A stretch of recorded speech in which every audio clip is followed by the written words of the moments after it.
বৃষ্টিকে উপেক্ষা করে খুশির ঈদে বীরভূমে নানুরে পাপুরি গ্রামে উৎসবের আবহ। খুশির ঈদ উপলক্ষে শনিবার সকাল থেকেই বীরভূম জেলার বিভিন্ন প্রান্তে উৎসবের আবহ দেখা যায়। বৃষ্টিকে উপেক্ষা করে জেলার নানা ঈদগাহে একত্রিত হয়ে মানুষ পবিত্র ঈদে নামাজ আদায় করেন। নামাজের পর প্রথা অনুযায়ী কোলাকুলি করে শুভেচ্ছা বিনিময়ের মধ্য দিয়ে আনন্দ ভাগ করে নেন সকলে। আর এই বিশেষ দিনে নানুর বিধানসভার পাপুরিতে নিজের গ্রামে ঈদের আনন্দে সামিল হন জেলা পরিষদের সভাধিপতি কাজল শেখ এবং তার দাদা কেতুগ্রাম বিধানসভার বিধায়ক শেখ শাহনাজ।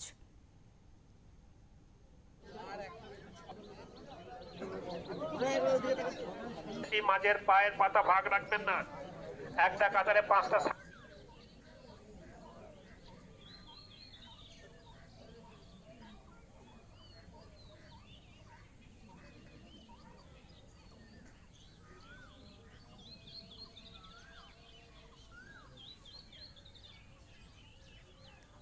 আজকে নামাজ আদায় করলাম।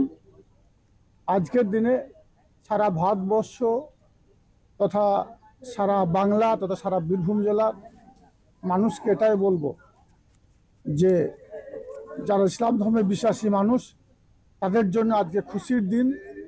খুশির দিনটা উদযাপন করুন, সকলে আনন্দের সঙ্গে দিনটা কাটান। সঙ্গে সঙ্গে আপনাদের লক্ষ্য করা দরকার আছে আজকের দিনে, এই খুশির দিনে, এই আনন্দের দিনে যেন কোনো দিক দিয়ে নিরানন্দের কারণ না হয়ে দাঁড়ায়। অনেক সময় আমরা দেখি আমাদের পরিবারের ছেলেরা তারা অতি জোরে বাইক চালায়, চার চাকা গাড়ি চালায়, এক প্রান্ত থেকে আরেক প্রান্তে যায়।